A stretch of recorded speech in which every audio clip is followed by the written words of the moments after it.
दूसरा हम ये मांग कर रहे हैं कि भाई आप रिटायर्ड जो टीचर है उसको तो 1.5-2 लाख रुपए पेंशन मिल ही रही है। आप उसको 3-3.5 लाख रुपए तक पहुंचोगे, 2 लाख रुपए आप एक्स्ट्रा दे रहे हो उसको हर महीने। उस 2 लाख रुपए में तो 5700 वाले नए बच्चों को आप रोजगार का माध्यम दें, रोजगार दें उनको।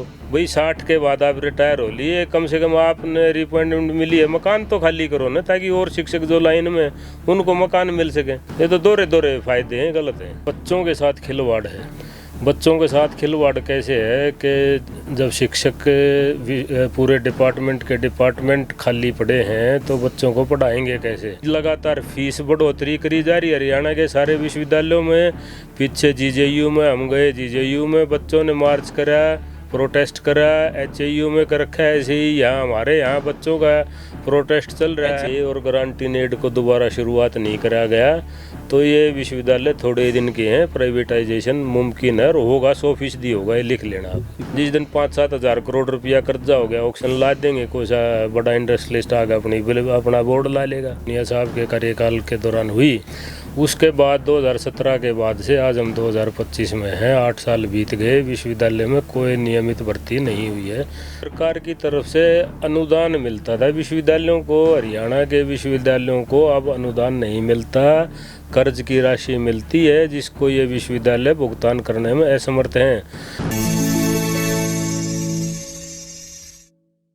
नमस्कार, मेरा नाम है ओपी वशिष्ठ। दी हरियाणा टॉक्स में आज हमारे खास मेहमान हैं डॉक्टर विकास सिवाच। डॉक्टर विकास सिवाच महर्षि दयानंद विश्वविद्यालय शिक्षक संघ और एच फैक्टो के प्रधान है। तो आज हम डॉक्टर साहब से बात करेंगे शिक्षकों के क्या मुद्दे हैं, विश्वविद्यालयों में नई भर्तियां नहीं हो पा रही, रीअपॉइंटमेंट का बड़ा मुद्दा है, आर्थिक संकट विश्वविद्यालयों में है।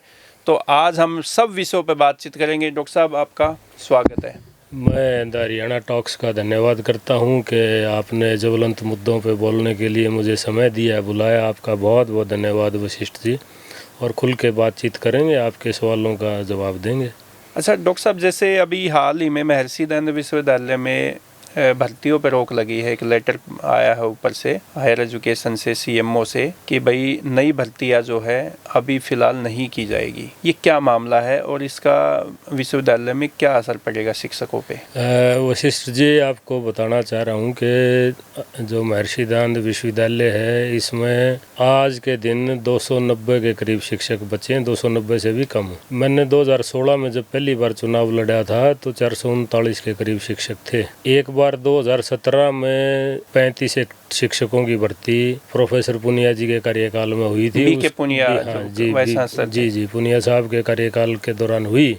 उसके बाद 2017 के बाद से आज हम 2025 में हैं, 8 साल बीत गए, विश्वविद्यालय में कोई नियमित भर्ती नहीं हुई है, ना बजटेड में ना एसएफएस में। इसके कारण तो सरकार या विश्वविद्यालय प्रशासन ही बता सकता है, लेकिन ये जो पढ़े लिखे बच्चे हैं उनके साथ एक बहुत बड़ा खिलवाड़ है। दूसरा, बच्चों के साथ खिलवाड़ है। बच्चों के साथ खिलवाड़ कैसे है कि जब शिक्षक पूरे डिपार्टमेंट खाली पड़े हैं तो बच्चों को पढ़ाएंगे कैसे। और रोजगार नहीं मिल रहा, वो बच्चे जो आउट ऑफ उनकी एज बढ़ती जा रही है उनके साथ बड़ा ये अन्यायपूर्ण माहौल है जिसका हम विरोध करते हैं। और हम तो सरकार से मांग करते हैं कि नियमित अगर शिक्षकों की भर्ती नहीं होती हो तो 5700 में बच्चों को लगाने की इजाज़त दी जाए, ताकि क्लास में शिक्षक तो हों। महर्षि दयानंद विश्वविद्यालय एकमात्र ऐसा संस्थान है हरियाणा का जिसकी पहले 100 विश्वविद्यालयों में NIRF रैंकिंग में 96वां स्थान है। और अगर ऐसे ही काम होते रहे तो MDU भी इससे बाहर हो जाएगा। अच्छा ये एक डॉक्टर चिंता साहब, का जैसे विषय MDU में अभी जो नए कोर्स भी लागू किए गए हैं, शुरू किए गए हैं, और पहले जितने जो प्रोफेसर थे वो रोज़ रिटायर भी हो रहे हैं, तो और नए कोर्स भी है, नई जो नेशनल एजुकेशन पॉलिसी है उसके तहत भी पाठ्यक्रम अब लागू किया गया है। तो अभी रिसेंटली कितने शिक्षकों की भर्ती होनी चाहिए कम से कम? स्वीकृत पद तो बजटेड ही 500 से ज़्यादा हैं MDU के लिए। लेकिन 2 बातें हैं उसमें वशिष्ठ जी। पहला तो ये है कि सरकार की तरफ से अनुदान मिलता था विश्वविद्यालयों को, हरियाणा के विश्वविद्यालयों को अब अनुदान नहीं मिलता।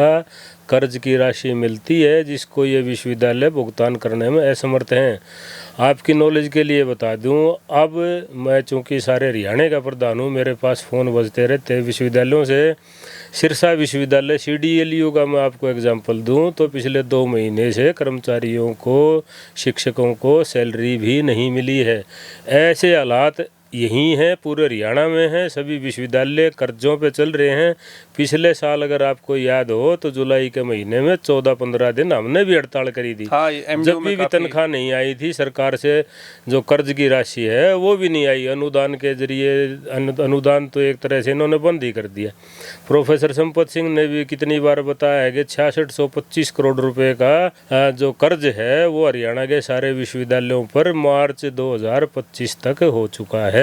तो अब बड़ी दयनीय स्थिति है। एमडीयू की तो जैसे आप एमडीयू में तो आप यहाँ पे पढ़ाते भी हैं, आपकी जॉब भी है जी। तो और जो यूनिवर्सिटीज है उनमें फाइनेंशियली क्या स्थिति है? फाइनेंशियली जैसे अपने पड़ोस में ले लें, खानपुर में पीछे 3 महीने सैलरी नहीं मिली थी।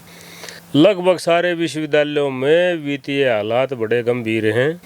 बात दूसरी, सरकारी विश्वविद्यालयों की स्थापना जो करी गई थी वो इस प्रारूप को ध्यान में रख के करी गई थी कि गरीब से गरीब का बच्चा, मध्यम वर्गीय परिवारों के बच्चे उच्च शिक्षा हासिल करके अपने परिवार की आर्थिक स्थिति को ठीक कर सकें, एक ऊंचे पायदान को पा सकें समाज में। और कहीं ना कहीं समाज भी जब परिवार शिक्षित होता है तो समाज भी शिक्षित होकर ऊपर उठता है। तो हमें भी भारत को एक विकसित देश बनाने का जो सपना था, तो पहले की सरकारों से लेके अब तक की सरकार का वो सपना मेरे को टूटता नज़र आ रहा है। क्योंकि दिन प्रतिदिन जब विश्वविद्यालयों को अनुदान नहीं मिलेगा और कर्ज की राशि मिलेगी वो भी पूरी नहीं मिलेगी कर्ज की, तो लगातार फीस बढ़ोतरी करी जा रही है हरियाणा के सारे विश्वविद्यालयों में। पीछे GJU में हम गए, GJU में बच्चों ने मार्च करा, प्रोटेस्ट करा। HAU में कर रखा है ऐसे ही, यहाँ हमारे यहाँ बच्चों का प्रोटेस्ट चल रहा है। HAU में तो पिछले दिनों काफ़ी बड़ा मुद्दा हुआ कि जो उनकी जो स्कॉलरशिप की जो राशि है उसमें कटौती कर दी थी। कुछ पहले जैसे मेरिट में आने वाले सभी बच्चों को मिलती थी, हाँ, वो 25% कर दी थी। वो 70% से ऊपर जो भी बच्चा लेके आता था नंबर, उन सभी को वहाँ पे प्रोत्साहन राशि मिलती थी। तो आप HAU में गए थे? मैं HAU में भी गया था। बड़ी भयानक स्थिति में आज हरियाणा एग्रीकल्चर यूनिवर्सिटी है, जो हरियाणा की सभी यूनिवर्सिटीज़ की कभी सिरमौर यूनिवर्सिटी होती थी, सबसे ऊपर सब बड़ा नाज था जिस पे हरियाणा के लोगों को ऐसा विश्वविद्यालय, लेकिन वहाँ भी हालात आजकल ऐसे ही हैं। तो HAU में तो स्टूडेंटों पे आपके जो शिक्षक वर्ग है उन्होंने ही लठ मारे थे, वो उसकी हमने खूब निंदा करी और ऐसे शिक्षकों को तुरंत बाहर करना चाहिए।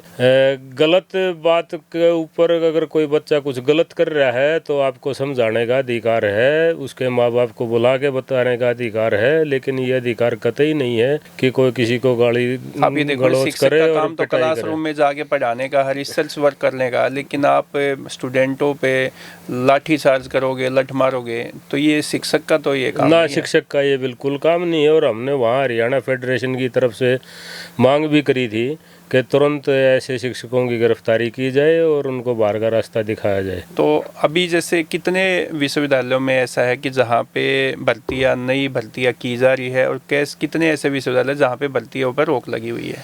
हरियाणा में आप GJU ले लें, गुरुग्राम यूनिवर्सिटी ले लें, YMCA ले लें, इन सब में भर्तियां करी गई हैं। इवन इसमें भिवानी विश्वविद्यालय में भी करी गई और IGU रेवाड़ी में भी करी गई।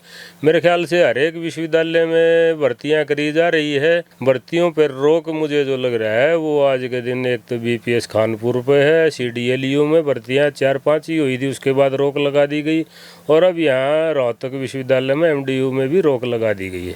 तो आप जो शिक्षक फेडरेशन है आपकी जो टीचिंग जी, तो वो मांग नहीं कर रहे सरकार से कि भाई ये भर्तियां की जाए, और ये हम रोक तो जो लगाई लंबे समय से इस 2 मांगे कर रही है एसोसिएशन ने, हमारी पूरे हरियाणा की फेडरेशन भी और MDU टीचिंग एसोसिएशन भी। हम 2 मांग लगातार कर रहे हैं वशिष्ठ जी। पहली मांग नियमित भर्ती हो अगर नियमित भर्ती ना हो तो ये जो रिटायर्ड शिक्षकों को ये लगाया जा रहा है पिक एंड चूज के माध्यम से, किसी को आप एक्सटेंशन दे रहे हैं, किसी को नहीं दे रहे हैं, या तो सबको एक्सटेंशन दें, एक पॉलिसी ले आएँ कि 60 की जगह 62 पर रिटायर करेंगे जब तक नई भर्ती ना हो। हम इसके विरोध में है कि पिक एंड चूज जो पॉलिसी आप लगा रहे हो, ये तो वाइस चांसलर की उसकी अपनी मर्जी होगी कि भाई जिसको चाहे उसको लगा लिया, किसी का पॉलिटिकल प्रेशर आ गया, किसी को आप ठीक लगते होंगे आपको, उनको आप ज्वाइन करा लें, औरों को आप घर भेज दें। दूसरा हम मैं 1 मिनट और लूँगा आपकी। दूसरा हम ये मांग कर रहे हैं कि भाई आप रिटायर्ड जो टीचर है उसको तो 1.5-2 लाख रुपए पेंशन मिल ही रही है, आप उसको 3-3.5 लाख रुपए तक पहुंचोगे, 2 लाख रुपए आप एक्स्ट्रा दे रहे हो उसको हर महीने। उस 2 लाख रुपए में तो 5700 वाले नए बच्चों को आप रोजगार का माध्यम दें, रोजगार दें उनको, ताकि वो एक नए खून से, नई उनकी शक्ति से, नए संचार से, वो उनकी इच्छा भी होगी नए बच्चों को अगर आप लगाएंगे तो। और मैं एक आरोप नहीं लगा रहा, मैं आपको चुनौती भी दे रहा हूँ और आपको बुला भी रहा हूँ कि आप विश्वविद्यालय में आए, एक आधे शिक्षक को छोड़ के ये 70 के करीब इन्होंने professor of practice, distinguish professor, फलाना प्रोफेसर अलग अलग नोमेनक्लेचर में करीब 70 से ज़्यादा की अपॉइंटमेंट कर रखी है। ये 70 जो है, आप एमडी यूनिवर्सिटी की बात करें, पूरे हरियाणा की बात? नहीं, एमडी यूनिवर्सिटी में लगा रखे हैं, जिनमें से 15-20 तो हमारे विश्वविद्यालय के रिटायर्ड प्रोफेसर हैं और दूसरी जगह से बुला के लगा रखे हैं। अगर उनकी जगह मैं वही बात कह रहा हूँ कि 3 से 4 गुना नए बच्चों को आप मौका दे सकते हैं, चाहे उनको 5700 में ही लगाएं आप, कम से कम रोजगार मिलेगा, किसी का परिवार चलेंगे। इनने तो सारी उम्र कर ही लिया और विश्वविद्यालय से इनको इतना ही समर्पण है, प्रेम है, तो 1 रुपये में करके दिखाएं।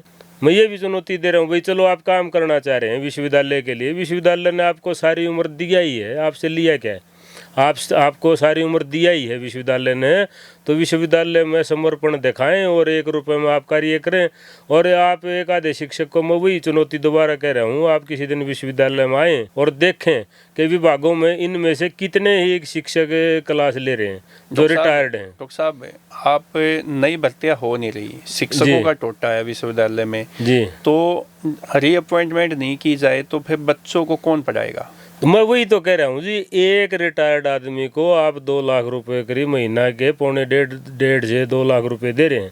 ये विश्वविद्यालय प्रशासन मांग भिजवाता है कि डिपार्टमेंट के हेड को कहता है कि आप रिटायर होने के बाद इस शिक्षक का नाम प्रपोज करके भेजें ताकि हम इसको लगा सकें। मैं उसी बात पा रहा हूँ कि मेरे को तो एक आधे शिक्षक को देख के इनमें से कोई भी क्लास लेता नहीं दिखा। क्या करते हैं फिर ये तो विश्वविद्यालय प्रशासन ही बताए इनको कहाँ लगा रखा है। आपकी भी तो जिम्मेदारी है, मेरे को तो पता ही है जी। अब जैसे डीडी का मैथ से डिपार्टमेंट से लिखवा के भिजवा दिया, अगर भाई भेजो, हमें विभाग में शिक्षक की जरूरत है। अब जब विभाग में शिक्षक की जरूरत थी इसीलिए तो आपने उनको अपॉइंटमेंट आगे दी, रीअपॉइंट करा और अब लगा दिया डीडी का डायरेक्टर।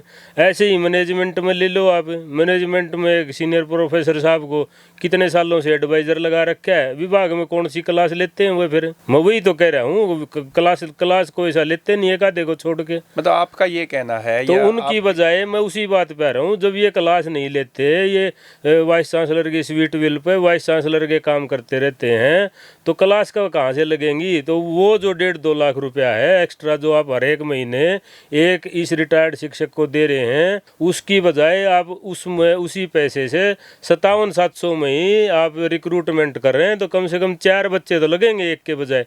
तो 70 की बजाय 70 जो इन्होंने लगा रखे हैं, 70 की 3 भी आप लगाएं तो 225 हो गए।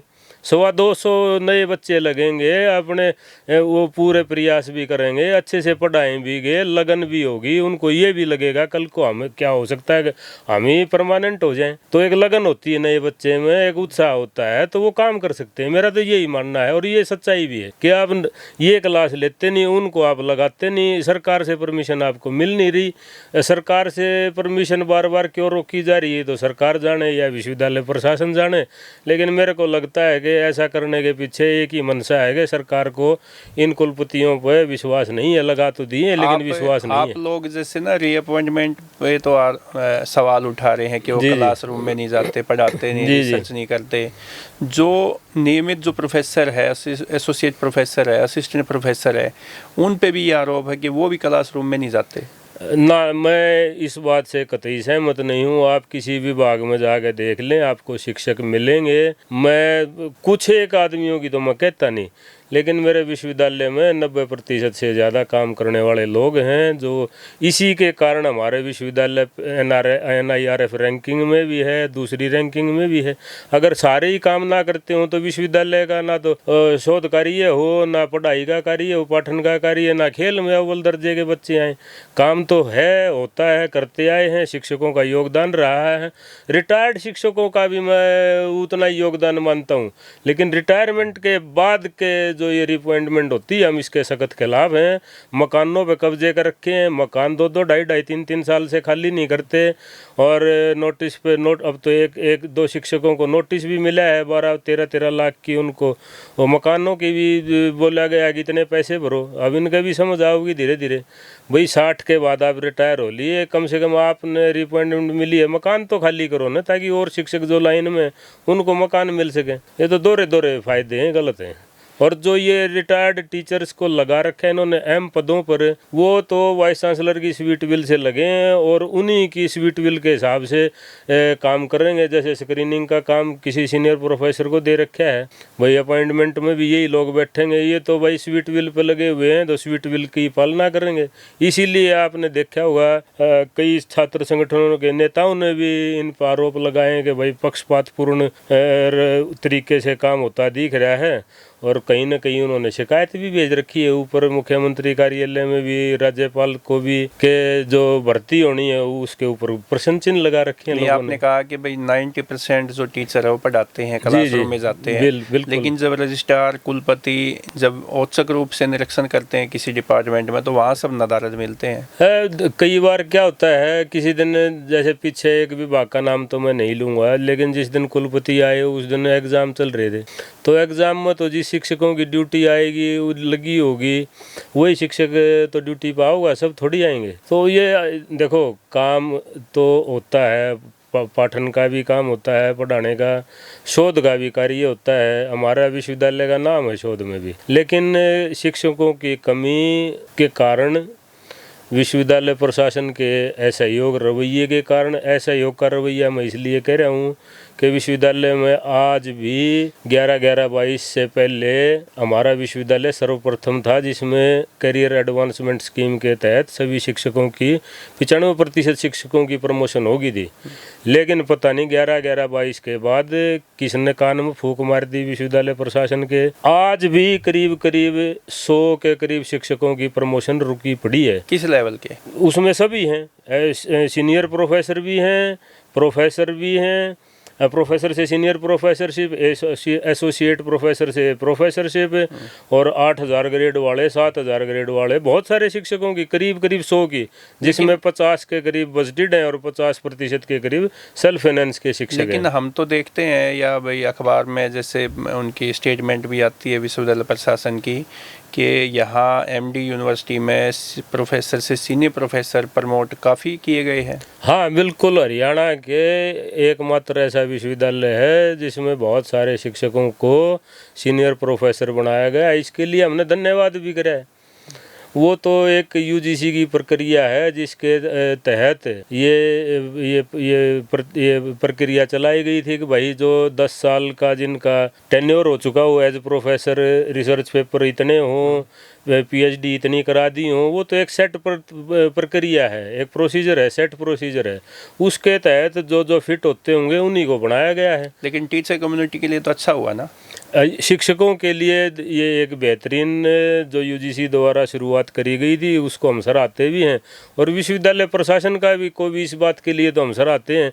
लेकिन उसमें भी आपको एक बात और बता दूं, जैसे साइकोलॉजी डिपार्टमेंट है हमारे, वहाँ 1, 2, 3 या 4 शिक्षकों को सीनियर प्रोफेसर बनाना था। प्रोफेसर से 3 बार इंटरव्यू लिए गए, 3 बार ही में बनाया। ऐसे ही केमिस्ट्री में बनाए।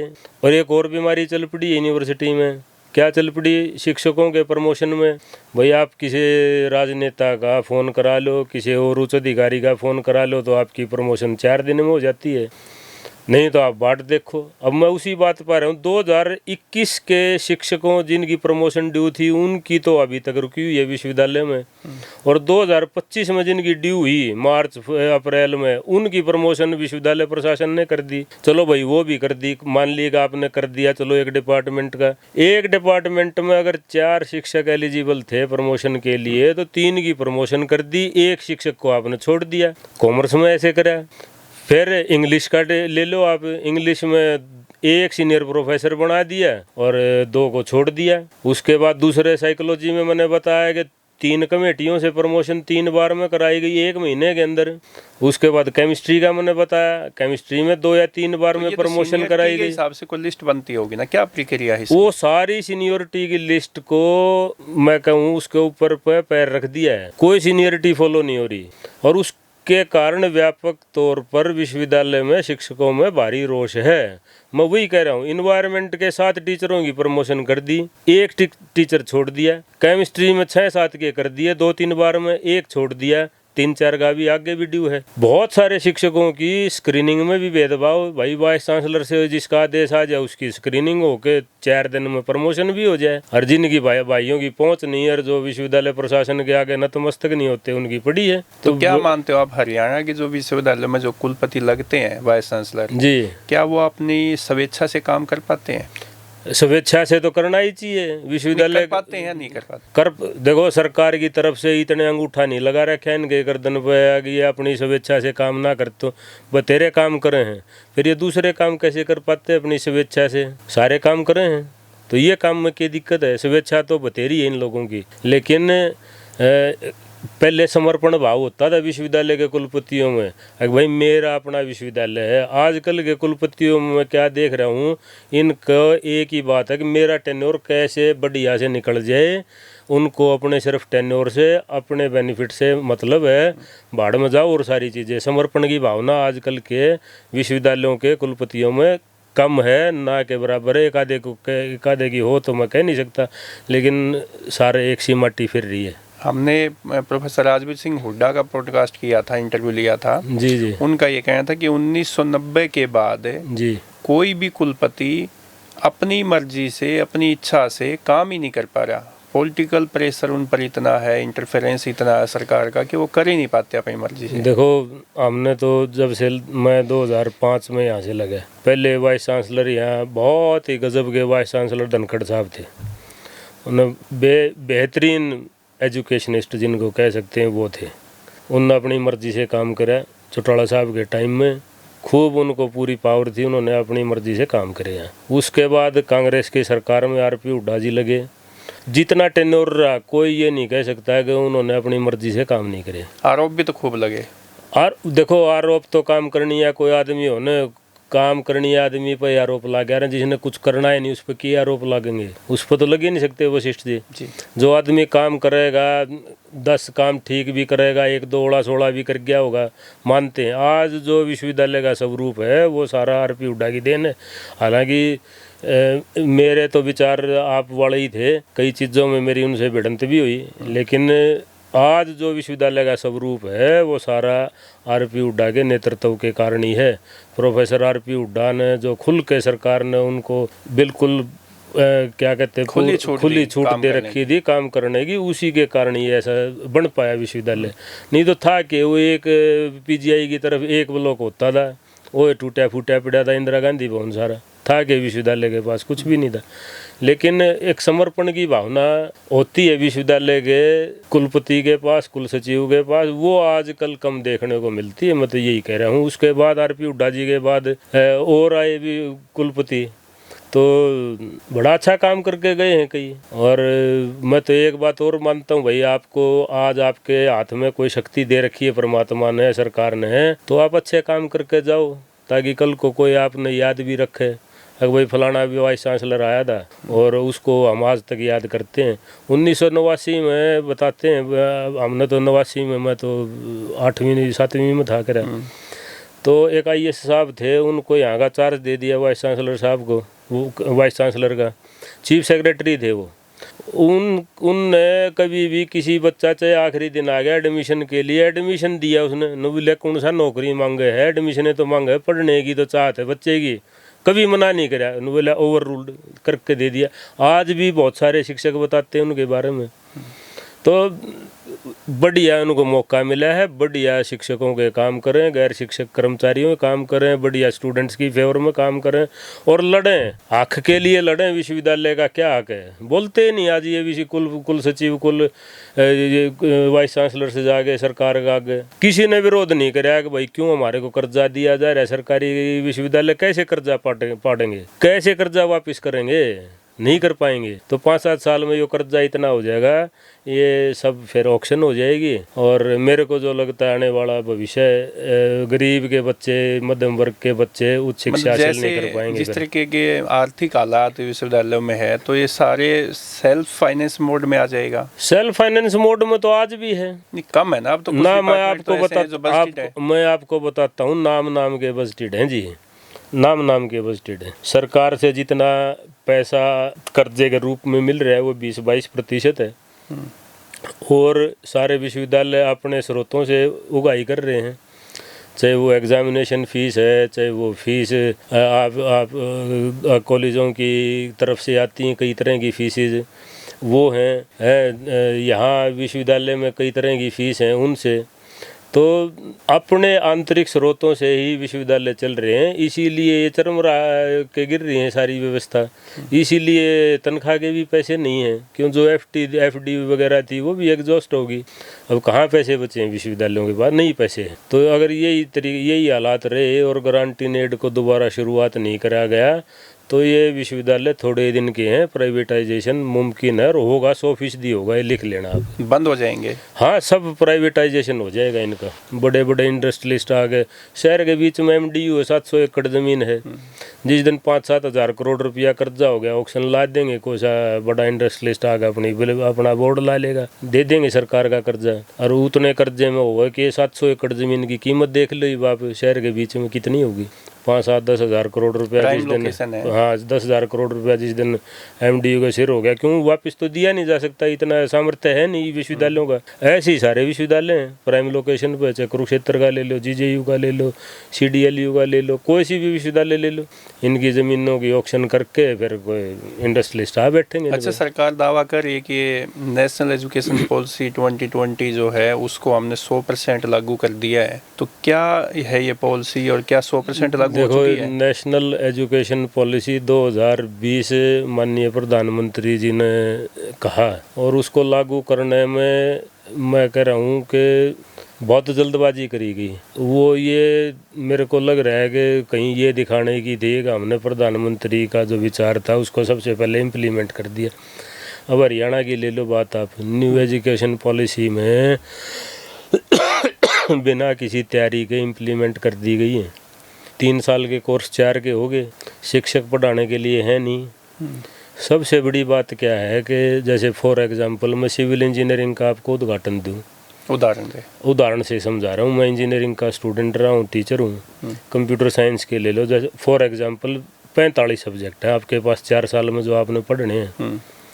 न्यू एजुकेशन पॉलिसी में क्या कह दिया भाई, 20-25 सब्जेक्ट तो आप इंजीनियरिंग के पढ़ लो, 20 सब्जेक्ट आप फूड टेक्नोलॉजी का, मैनेजमेंट का, संस्कृत का, हिंदी का, अंग्रेजी का, होटल मैनेजमेंट का, कहीं से भी करके आ जाओ। ऐसे थोड़ी यार, को कल को कोई जो जॉब लेने के लिए बच्चे जाएंगे तो वो जो जॉब देने वाला है वो क्या देखेगा, उसकी डिग्री में एक्सपर्टीज तो उसमें होगी नहीं। वो मैं बताने लग रहा, आज 42 सब्जेक्ट पढ़ कर तो सिविल इंजीनियरिंग वाले पे पुल गिर रहे हैं। वो जब 20 सब्जेक्ट 22 सब्जेक्ट पढ़ेंगे तो कौन से पुल बना देंगे भाई, कौन सी सड़क देखे। अब आज अपने शहर में ही देख लो क्या बुरा हाल है। कह रहे हरियाणा में नंबर 1 है सफाई में, अगर भाई रोहतक के नंबर 1 है सफाई में, फिर तो भाई और का तो कतिये बेड़ा घर कोई रहा होगा। आप सेक्टर 1 की तरफ कर सारा शहर में जो पोश इलाके हैं उधर चले जाओ, आज बुरे हाल है, कहीं सफाई नहीं, कहीं पानी की निकासी नहीं, कुछ नहीं। आप हरियाणा के भी प्रधान है शिक्षकों के, यूनिवर्सिटीज़ के और MDU के भी है। जी। आप क्लास लेते हो? क्योंकि आपने तो फिर प्रधानी भी करनी है, शिक्षकों के मुद्दे उठाने हैं, उनकी समस्याओं का भी सुनना है। मैं इस बात के लिए चैलेंज करता हूँ और मैं कुलपति को भी कह के आता हूँ ये बात है, अगर क्लास में मैं भी खड़ा ना मिलूँ ना, जब मेरी क्लास हो तो मेरे ऊपर एक्शन होना चाहिए। ये मैं खुद के लिए नहीं कहता, आप मेरे पढ़ाए हुए बच्चों से पूछ सकते हैं। 4 बैच तो अभी भी चल रहे हैं, 3 बैच तो अभी भी कॉलेज में ही है। आप पता करो, मेरे को कोई क्लास अलॉट हुई और मैंने क्लास ना पढ़ाई हो तो भाई जो पनिशमेंट आप देंगे, सरकार दे, मैं तो खुले तौर पर चुनौती दे रहा हूँ, भाई मेरे ऊपर एक्शन लो। और मैं कुलपतियों को, पहले कुलपतियों को भी कह के आया, मैं 2016 से महर्षि दानव विश्वविद्यालय शिक्षक संघ का प्रधान हूँ, 7 बार से 9 साल के करीब का टेन्योर हो गया मेरा। तो मैं पहले वाइस चांसलर्स को भी कह के आता था और इन वाइस चांसलर को भी कह ली मैंने कई बार, भाई जो शिक्षक कक्षा के समय कक्षा में ना हो, अगर छुट्टी ना ले रखी हो, कारणवश किसी को कोई काम पड़ गया, छुट्टी दे जाओ भाई अपनी। फिर भी छुट्टी भी नहीं दे रखी, कक्षा में भी हाजिर नहीं है, उस पर एक्शन लो।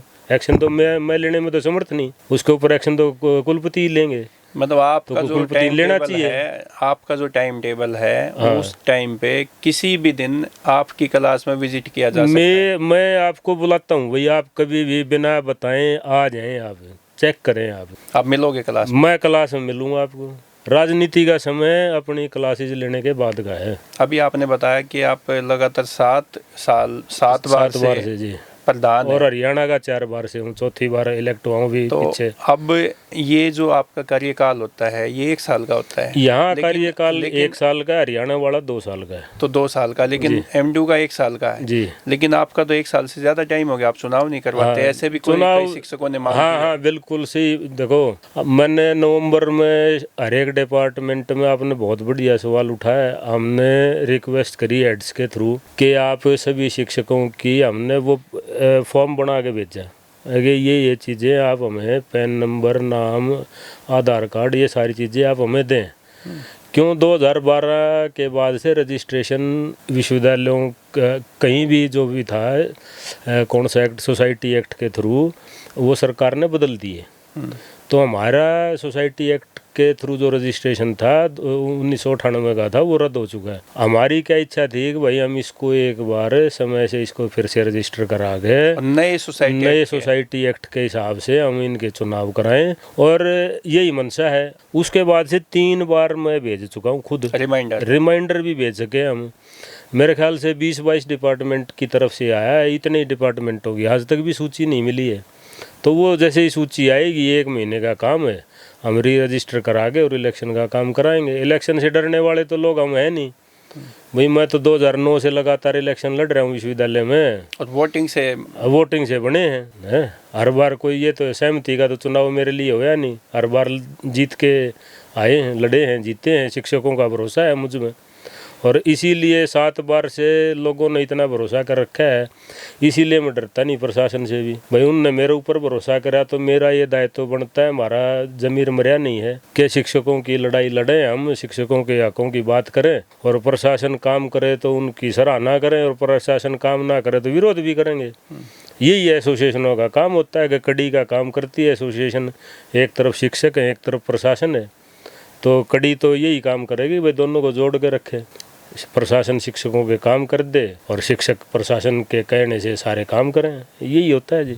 तो शिक्षक संघ की पूरे हरियाणा की जो विश्वविद्यालय है उसमें क्या एक मुख्य समस्या है, ये हमारा आखिरी सवाल भी है, और आप उनके लिए क्या लड़ाई लड़ रहे हैं? मुख्य देखो, हमने 2022 में जब पहली बार हमें पता चला वशिष्ठ जी के सारे हरियाणा की गारंटी नेट बंद करके और इन्होंने लोन देने की व्यवस्था शुरू कर दी है, तो हमने चंडीगढ़ में जाके विरोध भी करा, गिरफ्तारियां भी दी।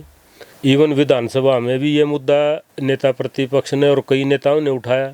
सरकार बैकफुट पे भी आई और विधानसभा में घोषणा करी आगे हम लोन्स को बंद करेंगे और वापस गारंटी नेट की शुरुआत करेंगे। लेकिन अभी अभी इसी साल हमने जनवरी में फिर से पता चला अगर गारंटी नेट का तो नाम है, जो फाइनेंस की इनकी किताबें हैं, चंडीगढ़ में फाइनेंस डिपार्टमेंट ने अपनी अकाउंट बुक्स में इनको लोन के रूप में दर्शा रखा है, और 6625 करोड़ रुपए से ज़्यादा का लोन आज हरियाणा के सभी विश्वविद्यालयों पर है।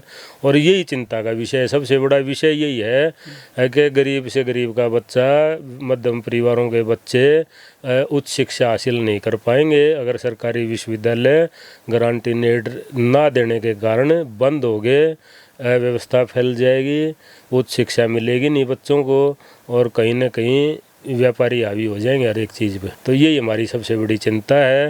और दूसरी सबसे बड़ी चिंता वही है जो आपने जहाँ से शुरुआत करी कि बेरोजगार बच्चे घूम रहे हैं, PhD करे भी बेचारे कई साल से बैठे हैं। रोजगार मिलना चाहिए, रोजगार होगा तो परिवार में भी संबल बनेगा, परिवार में मजबूती आएगी तो समाज में मजबूती आएगी, समाज में मजबूती आएगी तो देश में भी मजबूती आएगी। मेरा तो यही सोचना है कि भाई रोजगारी भी देनी चाहिए, रोजगार देना चाहिए। रोजगार जब भी होगा जब आप नए बच्चों को रोजगार देंगे, सर्जन करेंगे। पुरानों को तो बतेरी पेंशन मिले है, मैं वही कह रहा हूँ अगर उनकी इतनी समर्पण भावना है तो वही 1.5 लाख पेंशन मिलने लग रही। 1 रुपये में काम कर लो, 1.5 लाख के थोड़े हैं। उस एज तक जाते जाते तो ना तो कोई बच्चा खर्चा बचता, सबके बच्चे पढ़ लिए, ब्याह शादी हो ली, खुद के खर्चे किए हैं। अगर भाई 3-3 लाख रुपये चाहिए तुमने, बात पैसे की नहीं है, बात रोजगार की है, समर्पण भावना की है। और सरकार को इस पर सोचना चाहिए कि सरकारी विश्वविद्यालय कैसे चलते रहें, चरमराए ना, और गरीब से गरीब का बच्चा भी उच्च शिक्षा हासिल कर पाए। हाँ, एजुकेशन ही एकमात्र हथियार है जिससे आप गुर्बत से, गरीबी से बाहर निकल सकते हैं। तो दोस्तों, आज हमारे पॉडकास्ट में डॉक्टर विकास सिवाच मौजूद हैं और इन्होंने हर सवाल का, शिक्षकों की मांग क्या है, भर्तियां नहीं हो रही, रीअपॉइंटमेंट के मामले काफ़ी विवादित हो चुके हैं, और भी बहुत सारे इश्यूज़ पे बातचीत की, मुद्दों पे बात की। तो आपको हमारा ये पॉडकास्ट कैसा लगा, आप राय दें, कमेंट करें और हमारे चैनल को फॉलो करें। डॉक्टर साहब, आपने हमारे को समय दिया, आपका बहुत बहुत धन्यवाद। आपका भी बहुत बहुत धन्यवाद वशिष्ठ जी, आपका भी और हरियाणा टॉक्स का भी, कि हमारे को जो विश्वविद्यालयों में आज जो हो रहा है, क्या क्या हो रहा है विश्वविद्यालयों में, और विश्वविद्यालयों की आज क्या ज़रूरतें हैं ताकि सुधार किया जा सके, सरकार को अवगत कराया जा सके, उसके लिए आपने हमें समय दिया, उसका मैं आपका आभारी हूँ। पूरे हरियाणा की फेडरेशन की तरफ से आपका आभार देता हूँ। धन्यवाद, आपने समय दिया।